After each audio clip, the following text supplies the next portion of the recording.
that's a real issue. And then the other struggle Especially is, the small where do you ones. divide it? Yeah. Because as parents, we like to think our kids are, capable of doing as much as anybody. And we have trouble seeing that there's different levels, and our kids might be, just like I'm special ed in music. But in math I always did well, but I'm not sure my mom ever accepted that. She tried. So as far as I don't have an answer for you. But I think one of the things we struggle with at the university in graduate school is somebody will say, well, how do we know we're preparing principals and superintendents to really be good leaders in a school in today's kind of schools? They need more and more and more and more and more of this. So our answer is always to add another class. Well, you can't add another class. I mean, they'd be there the rest of their lives taking another 3-hour class. So that isn't the answer. The answer somewhere down below that. I think the virtual piece may be, I think you can add a section or elongate the day and have kids get additional courses that way. I also think this is I don't know where this would go, but there's a lot of if kids want to learn something, they do a pretty good job of learning. And they can, there are a lot of technology tools that can help them learn. I'll just give you an example, but I'm not going to speak any French for you right now because I murdered language. But my birthday was just 8 days ago, so I asked for the Rosetta Stone beginning French course. And lo and behold, I got it.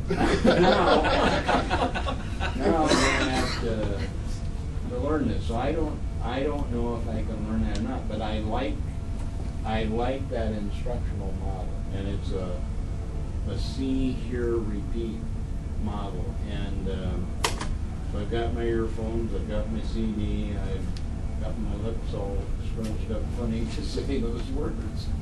But if it works, I think, man, I'm on the road here to ordering something fancy in a restaurant. But I'd love to learn another language, but I know I don't have necessarily time to go to a class because class wouldn't meet when I could go to it. So I think there are tools out there that somehow we're going to have to get our hands on, and I don't believe they're expensive tools, but I think there are tools out there that can help kids learn additional levels of math, science, whatever. Well, I think just like you were mentioning your phone, there's a lot of kids that have those phones now, and now are we hindering them? Some of the very high-tech teachers are saying that we're hindering them by not letting them use them in class. And, and we have a policy here, and that's going to have to be maybe updated or changed as far as using the use of cell phones, I mean, we're thinking them as, as an accessory rather than a tool, a learning tool. Yep. We're downloading short lessons for our students at the graduate level so they can put it on their iPod and listen to it some other time, not in class. I mean, because these people are working 50 hours a week, they come to class or take it online, but they also, when they're driving in their car, they wouldn't mind learning something. So we're starting to download a lot of stuff. Short, concise, probably a little more powerful stuff without the talk, without all the talk. And then a lot of links. God, we give so many links. And even my students this semester are sending links. I've got 40 students online and they're sending links that I can't keep up with. so much great stuff out there to look at that's pertinent to what we're studying. But, man, so I know the stuff is there, it's just how do we learn to use it? We've been to some of the classes or the breakout sessions, you know, whether it's in Kearney or whether it's in Omaha. And some of the presenters are saying, you know, don't harm the kids by not letting them use this. I mean, that's their tool, and let them learn with it rather than, you know, but there's the other problem of copying tests and all kinds of things that go along with it. Yeah. Not using them for the right purpose. And that's true of just about any tool, even this, you know, it's true, and we've always found a way to inhibit the use of tools instead of making them work. But I think you're asking a good point, and I think schools are gonna have to find individual ways, and like with these kids that are so mobile, you know, we do a great job, I think, with special ed kids, because we write an individual education plan for them, and we've learned so much about regular ed from concentrating on special ed. I mean, I think it's just been a wonderful learning piece for all of us. But I'd love to see for some of these kids that we know are mobile to hook them up with an individualized learning plan and spend some time with them. It might be a teammate, it might be a volunteer, it might be somebody else, but if we could get them set so they've got an idea of what they need to learn wherever they go, because they may not be with us very long, and at least they could carry that with them and show it to the next school, because I think the next school will pick it up in a flash. Usually we don't get that kind of thing. Were you ready to give up for the evening? Or Well, I think as one of the goals, and maybe Tom mentioned right at the very beginning, is the finance part of it.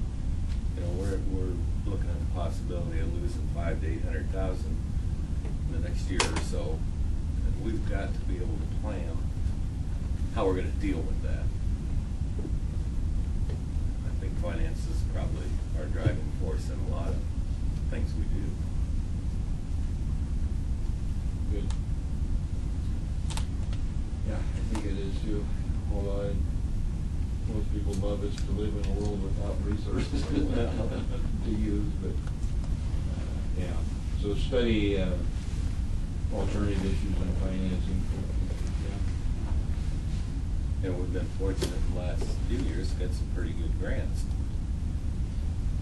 If that continues, great. But if it don't, you know, like Max said, we can only charge $1.05. Yep. That's going to get to be less and less all the time.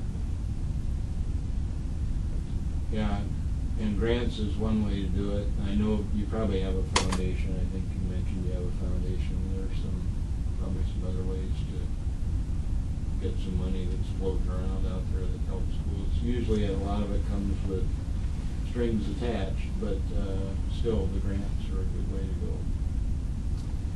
So we've got graduation requirements, examine school day and school year, continue to look at staff morale and staff relationships, communication pieces, and school finance. And then I still got the mobility. I would probably think about that all the way out. That would be a good start. I think it's a real good start. It's a pretty big chunk. It's a Yeah. huge chunk. Yeah, if you can get one or two of these examined pretty carefully, you'll be doing a great job. Let me take this back and write it up for you, and I'll send a copy to Max to distribute to all of you.